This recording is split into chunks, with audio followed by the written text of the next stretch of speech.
আসসালামু আলাইকুম কাঁচা বাচ্চারা, আশা করি ভালো আছো, সুস্থ আছো। এসএসসি 26 আর এইচএসসি 28 তোমাদের জন্য কোনো ভিডিও বানানো আমার জন্য খুব ইজি। মানে আমি যদি চাই যে তোমাদের জন্য কোন টাইপের ভিডিও বানাবো, আমি আমার ইনবক্স খুঁজলেই পাই। সো রিসেন্টলি তোমাদের কাছ থেকে এই প্রশ্নটা পাচ্ছি। কিছু কাঁচা বাচ্চা থাকে যারা একটু আগায় থাকতে চায়, ওরা আসলে বই কিনবে। এখন কোন বইটা কিনবে অথবা কোন সাবজেক্ট কোন বই কেনা ভালো। তোমরা যখন স্কুলে পড়তে তখন কাজটা ইজি ছিল, কারণ বই একটাই। ওইটাই তোমরা হচ্ছে বাইবেল কোরআন শরীফের মতো করে দেখতা। মানে ভাই এই বইটাই পড়বো, এই বই স্যার পড়াবে, এই বই ভার্সিটি কি বলে বাসায় যে টিচার পড়ায় সে পড়ায়, এই বই থেকেই প্রশ্ন আসে, সব এই বইতে।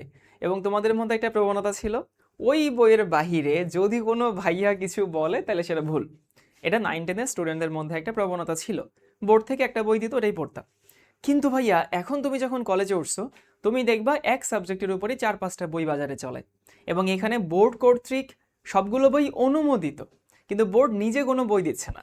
ফিজিক্সে দেয় না, কেমিস্ট্রি দেয় না, ম্যাথে দেয় না, কিছু কিছু ক্ষেত্রে দেয়, ইংলিশে দেয়, আইসিটিতে দেয়, কিন্তু অন্যান্য সাবজেক্ট যেগুলো নিয়ে আমরা প্যারা খাই সেগুলো বোর্ড কোনো বই দেয় না। তাহলে এখন আমি কোন বইটা পড়বো, প্রথম প্রশ্ন।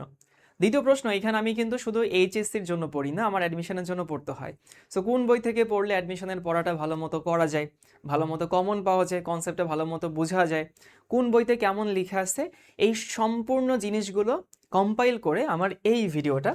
আমি তো যেহেতু কেমিস্ট্রি পড়াই, কেমিস্ট্রিটা তো আমি ব্যাখ্যা করতে পারবো, আর বাকিগুলো আসলে তোমাদের বিভিন্ন যে রেসপেক্টিভ ভাইয়ারা আছে, ফিজিক্সের জন্য ফিজিক্সের ভাইয়া যারা আছেন, ম্যাথের জন্য ম্যাথের ভাইয়া যারা আছে, আইসিটির জন্য আইসিটির ভাইয়া আপু যারা আছে, তাদের থেকে পরামর্শ নিয়ে আমি এই ভিডিওটা করছি। ওকে, তাহলে তুমি এখানে আসলে কি পাচ্ছ? তুমি এখানে বাজারে কোন কোন বইগুলো বেশি চলে, যারা মেডিকেল অ্যাসপিরেন্ট তোমাদের জন্য কোনটা পড়া উচিত, যারা ইঞ্জিনিয়ারিং অ্যাসপিরেন্ট, ভার্সিটি অ্যাসপিরেন্টস তোমাদের জন্য কোনটা পড়া উচিত, সেগুলো আমি খুব স্পেসিফিক্যালি বিস্তারিতভাবে বলে দিব। এবং এই সেশনটা শেষে আশা করি তোমার কোনো কনফিউশন থাকবে না যে কোন বইটা কিনবা। আরেকটু বলে রাখি, আমার সাথে কোনো বইয়ের প্রকাশনী বা কোনো বইয়ের মালিকের কোনো আর্থিক লেনদেন নাই। সো আমি যেগুলোই বলছি এবং আমি যাদের পরামর্শ নিয়েছি, আমি 100% নিশ্চিত তাদের সাথে কোনো আর্থিক লেনদেন নাই। তো এটা আসলে কোনো রকমের বায়াসড হয়ে কোনো রিভিউ দেওয়া না। আমি যেহেতু বইগুলো পড়ছি, অন্যান্য টিচাররা যেহেতু বইগুলো নিয়ে ডিল করে, তারা জানে কোন বইটা সহজ, কোন বইটা থেকে বেশি কমন আসে। তো চলো ভাইয়া, আমরা প্রথম বইটা একটু দেখে আসি। আমাদের প্রথম সাবজেক্ট, ভাই আমি যেটা পড়াই সেটা নিয়ে ডিল করি, কেমিস্ট্রি, যেটা নিয়ে আমার জন্য আলোচনা করা সহজ। এই বইয়ের একেবারে নখদর্পণে আছে আমার। মোটামুটি 4টা বই বাজারে বেশি চলে। সঞ্জিত কুমার গুহ স্যার, হাজারি নাগ স্যার, আহসানুল কবির স্যার, এবং অক্ষরপত্র, বা কেউ এটাকে অক্ষরপত্র নামে চিনে, কেউ লিঙ্কন স্যারের বই নামে চিনে। এখন এর মধ্যে কোন বইয়ের কি কি বৈশিষ্ট্য আছে সেগুলো একটু বলি। সঞ্জিত কুমার গুহ স্যারের বইয়ে ম্যাথ, অনেক বেশি পরিমাণ ম্যাথ দেওয়া, লেখাগুলো খুবই কম্প্যাক্ট, পড়তে একটু অসুবিধা হয়, একটু কঠিন করে লেখা, আর এখান থেকে প্রশ্ন মোটামুটি কমন আসে। হাজারিনাগ স্যারের বইটা নাকি বলা হয় মেডিকেলের জন্য, এই বই থেকে নাকি কমন আসে, এবং এই বইতে তথ্য নাকি সব থেকে স্ট্যান্ডার্ড, এবং এই বইটা নাকি সারা বাংলাদেশে সব থেকে বেশি চলে, কথা সত্যি আছে। আর এই বইটা হচ্ছে সব থেকে সহজ বই, সুন্দর করে লেখা। এই বইটা আবার অনেকে পড়ে না যে এই বই পড়লে আবার আমি কম শিখে যাই কিনা, বাকিরা বেশি শিখে যায় কিনা। আর লিঙ্কন স্যারের বইটা, কবির স্যারের বইটা, দোনোটা খুব সুন্দর করে লেখা, সাজাই গোছায় লেখা। এবার আসি যে কোন বইটা তুমি কিনবা। তোমার জায়গায় যদি আমি হইতাম, আর আমি এখন যেরকম বুঝি যদি সেরকম বুঝতাম, তাহলে আমি এই বইটা আমার সব থেকে পছন্দের বই। ব্যক্তিগত পছন্দ থাকে না, ব্যক্তিগত পছন্দের বইটা হতেছে আহসানুল কবির স্যার আর হচ্ছে রবিউল ইসলামের বই। কেন ভাইয়া আপনার ব্যক্তিগত পছন্দ? কারণ এই বইটা সহজ ভাষায় লেখা। এই বইতে অনেক আননেসেসারি কথা লেখা নাই, এই বইতে অনেক আননেসেসারি প্রশ্ন লেখা নাই। এই বইয়ের যে লেখার যে ফন্টগুলো, সেই ফন্টগুলো একটু বড় বড় করে লেখা। তারপর হতেছে একটা টপিক যখন শেষ হয় আরেকটা টপিক যখন শুরু হয়, মাঝখানে খানিকটা গ্যাপ থাকে, পড়তে সুবিধা, অনেক বেশি স্টুডেন্ট ফ্রেন্ডলি, বুঝতে পারছো? তো আমি বলবো যে তোমরা মেইন বই হিসাবে, স্পেশালি যারা ইঞ্জিনিয়ারিং টার্গেট এবং ভার্সিটি টার্গেট নিয়ে পড়াশোনা করবা, আমি তাদেরকে রেকমেন্ড করব এই বইটা তোমরা রেখো। এই বইটা খুব সহজ করে লেখা। প্রশ্ন হতেছে ভাইয়া এই বইটা শিখলে যারা এই দুইটা বই পড়বে তাদের থেকে কি আমি কিছু কম শিখবো? উত্তর হচ্ছে না। হয় কি, প্রথম দিকে অনেক আবেগ কাজ করে, বিবেক একটু কম কাজ করে। কি ভাইয়া এই বইতে নাকি অনেক বেশি কিছু আছে, অমুক ভাইয়া তমুক বই পড়ে তমুক জায়গায় প্লেস করছে। হ্যাঁ ভাইয়া, প্লেস হয়তো করছে, তুমি যে করবে এমন কোনো কথা নাই, যে প্লেস করছে সে যে বই, যে কোনো বই পড়লেই প্লেস করবে। তবে কোনো একটা টপিক যখন প্রথমবার পড়ো, ওইটা তুমি আগে কখনো পড়ো নাই, তখন যতটা সহজ ভাষায় পড়া যায় ততটা তোমার জন্য ভালো। আর যেহেতু ভার্সিটি এবং ইঞ্জিনিয়ারিংয়ে কনসেপ্টটা বেশি ইম্পর্ট্যান্ট, আর এই বইতে যেহেতু কনসেপ্টগুলো সহজ করে লেখা, আর তুমি তো শুধু বই পড়বা না, তুমি তো ক্লাস করবা। ধরো কেমিস্ট্রি আমার ক্লাস করে তুমি বইটা পড়বা, তোমার এখন দরকার হচ্ছে আমার পড়ানোর সাথে সাথে মিল রেখে বইটা সুন্দর মতো পড়ে যাওয়া। তার জন্য এই বইটা খুবই ভালো হবে, বুঝতে পারছো? তাহলে আমি বলবো যাদের টার্গেট হচ্ছে ভার্সিটি এবং ইঞ্জিনিয়ারিং, সো আমি বলে দিই ভার্সিটি এবং ইঞ্জিনিয়ারিং যাদের টার্গেট, তাদের জন্য আমার জন্য রেকমেন্ডেশন থাকলে হইতেছে এই বইটা। আর মেডিকেল অ্যাডমিশনের জন্য মেডিকেলের ভাইয়েরা সবসময় এই বইটা রেকমেন্ড করে। আমার ব্যক্তিগতভাবে এত পছন্দের বই না মেডিকেল অ্যাডমিশন টেস্ট, আমি বলবো যে এই বইটা রাখলে রাখতে পারে, এটা আমার রেকমেন্ডেশন না। তবে এইটাও আমার খুব পছন্দের বই, খুবই পছন্দের বই। এই লিঙ্কন স্যারের বইটা খুব সুন্দর করে লেখা। তবে আমার যদি লিঙ্কন স্যার এবং কবির স্যার এই দুইটার মধ্যে একটা পিক করতে বলে, আমি কবির স্যার এটা পিক করব। আর এইটা মেডিকেল অ্যাডমিশন যারা পড়ায় সেই ভাইয়েরা বলে যে হাজারি স্যারের বইটা নাকি রাখা দরকার।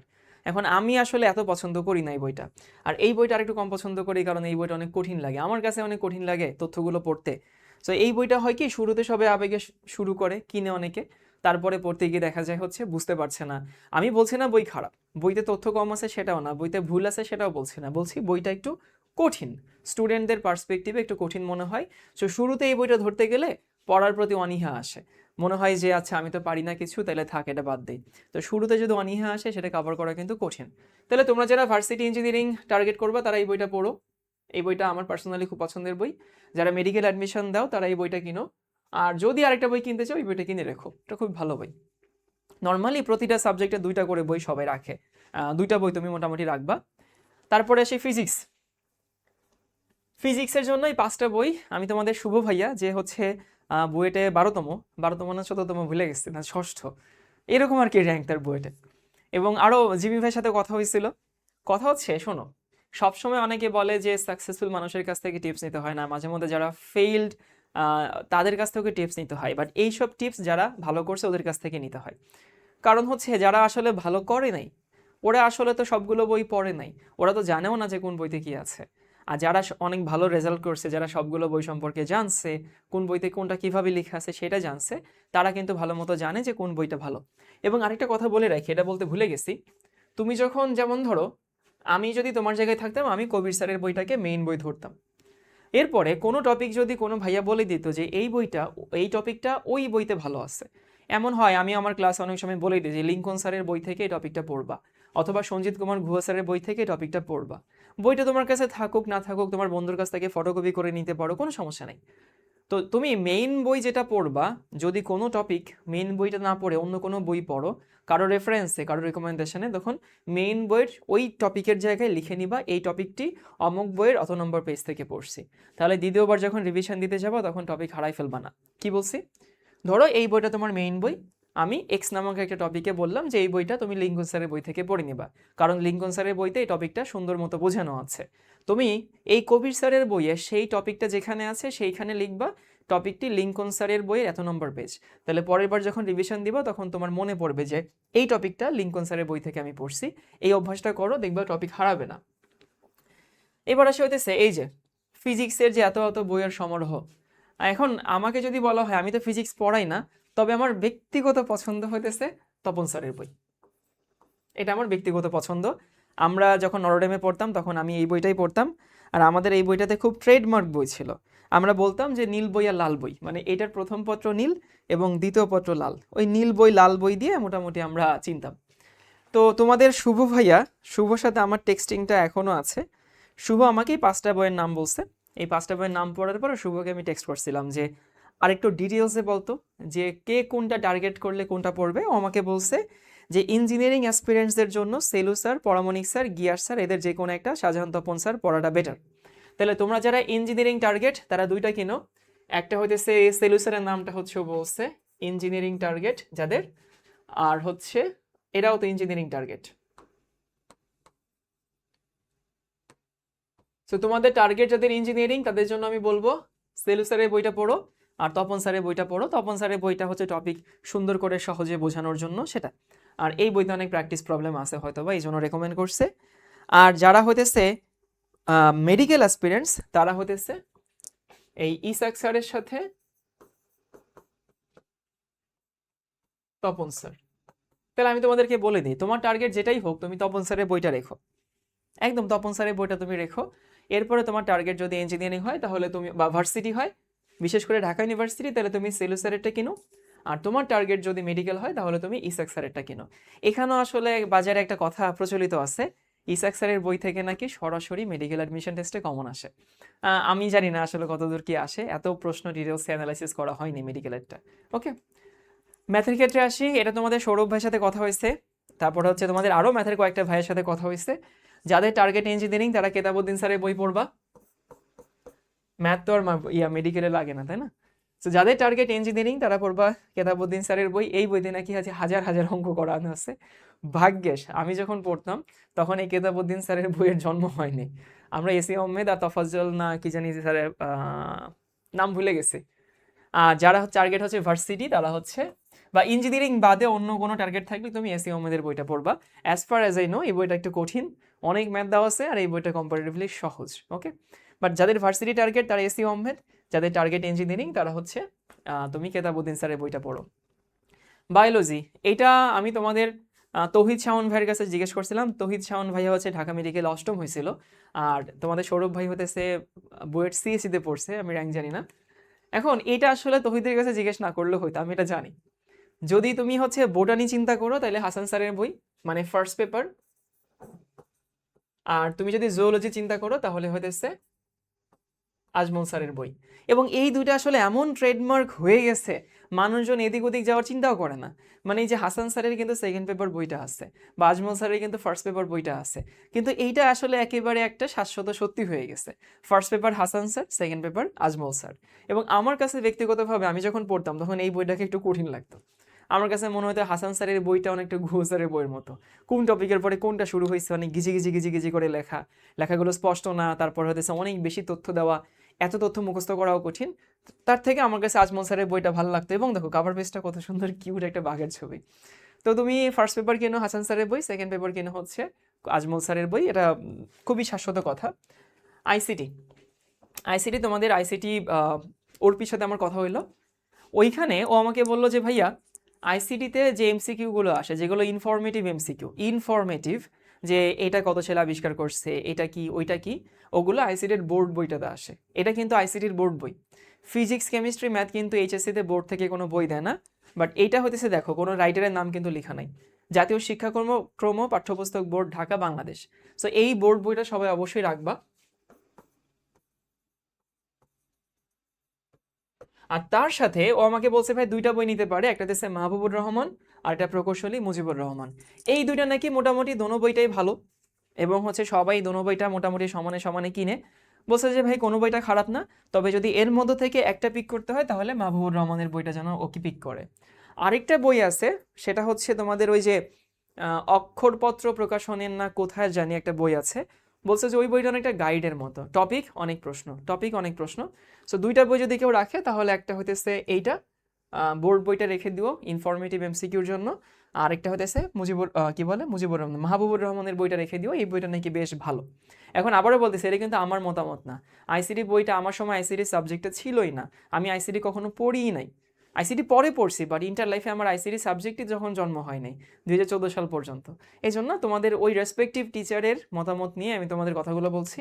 এরপর আসে ইংলিশ, ইংলিশে টিচারকে আমি ফোন দিয়েছিলাম, ও বলছে ভাইয়া আপাতত একটা স্টুডেন্টের ও একটা টেস্ট পেপার কিনবে মেড ইজি, এটাও রেকমেন্ড করছে, এটা নাকি ভালো বই। So made easy test paper কিনে এখান থেকেও প্র্যাকটিস করবে। ইংলিশে আসলে আমি যখন নরডেমে পড়তাম তখন আমাদের কি করাইতো জানো, ফার্স্ট পেপারের বোর্ডে যে বইটা আছে সেই বইয়ের প্যাসেজ ধরে ধরে মুখস্থ করাইতো, কিন্তু ওইটাতে কতটুকু কি কাজ হতো আমি জানি না। আমাদের সিনোনিম এন্টিনিমও শেখাইতো না, একেবারে প্যাসেজ মুখস্থই করতাম প্যারাগ্রাফের মতো। কিন্তু ও বললো যে ভাই ওটার থেকে কেউ যদি বোর্ড ধরে ধরে প্র্যাকটিস করে তাহলে ওর জন্য ভালো হয়, ওর জন্য ইংলিশ শেখাটা পাকাপোক্ত হয়। আর সত্যি বলতে সায়েন্সের স্টুডেন্টদের জন্য ইংলিশ আইসিটি বাংলার জন্য সময় দেওয়া খুব খুব টাফ। এজন্য তুমি এই তিনটা সাবজেক্টের জন্য শর্টকাট ওয়েতে চিন্তা করো। আর ইংলিশ শেখার জন্য ইংলিশ মুভি দেখতে পারো, সিরিজ দেখতে পারো, প্র্যাকটিস করতে পারো, স্পিকিং, রাইটিং, লিসনিং, এগুলো তো আসলে বই পড়ে হয় না, তুমি এটা তো আসলে পরীক্ষার জন্য শিখছো। সো প্র্যাকটিস করবা। তখন আমি ওকে বললাম যে ভাইয়া তাহলে প্র্যাকটিসটা কিভাবে করবে, প্রত্যেকটা বোর্ডের হচ্ছে রাইট ফর্ম অফ ওয়ার্ডস পড়বে নাকি একটা বোর্ড ধরে ধরে সবগুলো প্রশ্ন সলভ করবে? বলছে ভাই সবগুলো প্রশ্ন সলভ করাটা ভালো, কারণ দেখা যায় যখন ও একটা টপিক নিয়ে পড়বে, সবগুলো বোর্ডেরই একই টপিক সলভ করবে, তখন আসলে ও অন্য টপিক কিছু বুঝতে পারবে না, আর ওই টপিকটা ওর কাছে ইজি লাগবে কারণ ওটা নিয়েও পড়ে আছে। সো দেখা যাবে যে নিচে যখন 2-3টা বোর্ড করবে, এরপরে উত্তর ওর মুখস্থ হয়ে গেছে, মাথা খাটানো লাগছে না, কাজের কাজটা হচ্ছে না, উত্তর মুখস্থ হয়ে গেছে, বসায় দিচ্ছে। ওর থেকে ভালো একটা বোর্ড ধরে ধরে প্র্যাকটিস করলে ওর ইংলিশ প্র্যাকটিসটা খুব ভালো হয়। আর তোমাদেরকে বলে দিচ্ছি পড়ার স্টাইলটা আসলে কি, প্রথমে অবশ্যই হচ্ছে তুমি যে ভাইয়ের কাছে পড়বা সেই ভাইয়ের ক্লাস দেখবা, ক্লাসটা দেখলা এবং ক্লাসের সময় ভাইয়ার ক্লাস নোট তো অবশ্যই করবা। সো ক্লাস দেখার পরে তুমি হইতেছে ক্লাসের যে নোট ভাইয়াটা পড়াবে সেই নোটটা তুমি ভালো মতো পড়বা। তাহলে ক্লাস, তারপর হচ্ছে ক্লাসের নোট, এরপরে তুমি মূল বইতে চলে যাবা। এইখানে অনেকে ভুল করে, মূল বইয়ের প্রতি সবার একটা অনীহা থাকে। তোমার যে ভাইয়ারা অনেক ভালো করছে, বুয়েটে ভালো করছে, ডিউতে ভালো করছে, মেডিকেলে ভালো করছে, ওদেরকে জিজ্ঞেস করবা, ওরা সবাই মূল বইটা পড়ছে। এখন অনেকের মূল বই পড়তে ভালো লাগে না, অনীহা লাগে। আসলে যে কাজটাতে তোমার রিওয়ার্ড বেশি সেই কাজটাতে একটু কষ্টও বেশি হয়। মূল বইটা না পড়লে অনেক কনসেপ্ট ক্লিয়ার থাকে না। তাহলে আমি ক্লাস করব, নোট পড়বো, ক্লাস নোট আর কি, মূল বইটা পড়বো, এখন আমার প্র্যাকটিস করতে হবে না। সো তুমি চাইলে প্রতিটা সাবজেক্টের একটা করে টেস্ট পেপার রাখতে পারো। টেস্ট পেপারে কি থাকে ভাইয়া, কোন সালের, তুমি যত সালের পাও আর কি। এখন তোমরা 28 ব্যাচ তো, হয়তো 26-এতে পাবা, 27-এটা তো পাবাই না। তাহলে 26 সালে টেস্ট পেপার হইলে হবে, 25-এ টেস্ট পেপার হইলেও হবে। এই টেস্ট পেপার তোমাকে কি করবা, পুরাতন বছরগুলোতে বোর্ডে যে প্রশ্নগুলো আছে সেই প্রশ্নগুলো তুমি সলভ করবা। ভাই আমার ক্লাসে টেস্ট পেপারের অর্ধেক এমনিতেই সলভ হয়ে যায়, ক্লাসের মধ্যেই হয়ে যায়। সো টেস্ট পেপারে দেখবা অলরেডি 50% প্রশ্ন তুমি সলভ করে ফেলছো, 95% প্রশ্ন তুমি পারো, আর বাকি 5% তোমাকে একটু নতুন শিখতে হচ্ছে, ওই একই কনসেপ্টের মধ্যে প্রশ্নটা আলাদা। এরপরে গিয়ে যদি তোমার হাতে সময় থাকে তাহলে তুমি একটা কোয়েশ্চেন ব্যাংক কিনে নাও যে কোনো কোচিংয়ের। এই কোয়েশ্চেন ব্যাংকে টেস্ট পেপারে থাকে বোর্ডের কোয়েশ্চেন যেগুলো একটু সহজ হয়, আর কোয়েশ্চেন ব্যাংকে থাকে হচ্ছে তোমার অ্যাডমিশন টেস্টের কোয়েশ্চেন। এই পর্যন্ত তুমি যদি যেতে পারো তাহলে, আর এইটা করার পরে এই শোনো, ক্লাস করলে নোট পড়াটা সহজ হয়, নোট পড়লে বই পড়াটা সহজ হয়। তুমি যদি এক্সপিরিয়েন্সড কারো বই পড় ক্লাস করো, কারণ এর কিছু অংশ কভার হয়ে যায় বইয়ের সাথে। বইটা পড়লে টেস্ট পেপার করাটা অনেক সহজ হবে, কারণ বইয়ের মধ্যেই টেস্ট পেপারের অনেক কিছু করা হয়ে যায়। টেস্ট পেপার করা হয়ে গেলে কোয়েশ্চেন ব্যাংক করাটা অনেকখানি হয়ে যায়, কারণ কোয়েশ্চেন ব্যাংক তো আসলে টেস্ট পেপারের মধ্যে অনেক প্রশ্ন কমন পড়ে যায়। তো এই যে তোমাদের যে আসলে একটা সিকোয়েন্স, একটা সায়েন্টিফিক সিকোয়েন্স, এই সিকোয়েন্সের আলোকে তোমাদের জন্য হচ্ছে আমি যে কোর্সটা আনছি সেটা একটু তোমাদেরকে দেখাই দেই। এইচএসসি 28-এর জন্য আমার 2টা কোর্স আছে, একটা হচ্ছে কেমিস্ট্রি বেসিক বিল্ডিং। এই কোর্সটা আসলে তোমাদের কি পারপাস সার্ভ করবে জানো? প্রথমত তোমাদের এইচএসসির পড়াশোনাটা শুরু করে দেব আমরা এখানে, মানে শর্ট সিলেবাসের বাহিরে যে চ্যাপ্টারগুলো আছে সেগুলো তো আমি এখানে পড়াবোই, তার সঙ্গে শর্ট সিলেবাসের ভেতরে যে টপিকগুলো কলেজে দরকার হবে সেই টপিকগুলো আমি এখানে কভার করে দিব। ইভেন তুমি যদি কলেজের পড়াটা শুরুও করতে চাও তাও এই টপিকগুলো দিয়ে তোমাকে শুরু করতে হবে, কারণ এমনি তোমরা অনেক কিছু না জেনে কলেজে উঠবা, তারপরে যখন রেগুলার কলেজের পড়াশোনাটা শুরু হবে তখন অনেক কিছু বুঝবা না, আর কলেজ অ্যাডমিশনের পড়াটাও এখানে কভার হবে। তাহলে এই কোর্সের মধ্যে আমরা শর্ট সিলেবাসের বাহিরের যে টপিকগুলো আছে শুরু হবে এসএসসি লেভেল থেকে, শেষ হবে এইচএসসি লেভেলে গিয়ে, এবং আমরা পুরোটা সুন্দর মতো শিখবো। এটা শুধু পরীক্ষার জন্য শিখবো না, আমরা বেসিক বিল্ডিং এর জন্য শিখবো। That's why we call it BBC, basic building course. মনে রাখো এটার কোর্সের নাম হচ্ছে বিবিসি কোর্স। এই বেসিক বিল্ডিং কোর্সে তোমার ইন্টারের পড়া শুরু হয়ে যাবে টেকনিক্যালি, ওকে। তোমার কলেজে স্কুলের যে গ্যাপটা ছিল সেগুলো পূরণ হয়ে যাবে, কলেজ অ্যাডমিশনের পড়াটাও হয়ে যাবে যারা এনডিসি, হলি ক্রস বা সেন্ট জোসেফে পরীক্ষা দিবা। এটার কোর্স ফি হচ্ছে মাত্র 500 টাকা। আরেকটা হচ্ছে এইচএসসি 28 অপটিমিস্টিক 28 ওপি 28, এইখানে হচ্ছে মেইন তোমার নর্মাল একাডেমিক ক্লাস। এই ক্লাসগুলো শুরু, এখানে 15টা ক্লাস হবে, সপ্তাহে 2টা করে ক্লাস, 1.5 ঘন্টা করে। এই 15টা ক্লাস শেষ হওয়ার পরে এটা শুরু হবে, তবে লাইভ ক্লাস শুরু হওয়ার আগে তুমি এখনই ভর্তি হলে আর্কাইভ ক্লাসগুলো, মানে গত বছরে আমার নেওয়া ক্লাসগুলো তুমি এখানে সাথে সাথেই পেয়ে যাচ্ছ। তাহলে আলটিমেটলি হইলোটা কি, এটা শুরু করা মানে অটোমেটিক এটা শুরু হয়ে যাওয়া। এই কোর্সের ফি হচ্ছে 3000 টাকা, তবে কেউ যদি এটা নেয় তাহলে এটা তার জন্য ফ্রি হয়ে যাচ্ছে। আর ভর্তি হবা কিভাবে, তুমি ওয়েবসাইটে যাবা, ওয়েবসাইটের নাম হচ্ছে alchemysr.com। আমি একটু লিখে দেই, এটা হচ্ছে আমাদের ওয়েবসাইটের নাম, লিখা ওঠে না কেন, alchemysr.com, alchemysr.com, অথবা আমি কোর্সের লিঙ্ক এখানে দিয়ে দিব। সো তুমি যদি হচ্ছে এখনই চাও যে তোমার বেসিকটা ক্লিয়ার করতে, বা কলেজ অ্যাডমিশন বলি, অথবা আমি ইন্টারে পড়াশোনা শুরু করে দেব, তখন তোমার হচ্ছে বেসিক বিল্ডিং কোর্সটা করে তারপর অবশ্যই তোমাকে যেতে হবে, নাহলে কিন্তু কলেজে কি ধরা খাবা ভাইয়া। আর একাডেমিক ক্লাস তো একাডেমিক ক্লাস শুরু হয়ে যাবে এটা শেষ হওয়ার পরপরই। তো তোমাদের যদি কোনো কোয়ারি থাকে তাহলে অবশ্যই কমেন্ট সেকশনে জানাতে ভুলবা না, আর তোমার বন্ধুদেরকে একটু জানিয়ে দিও। ভালো থেকো সবাই, আল্লাহ হাফেজ সবাইকে।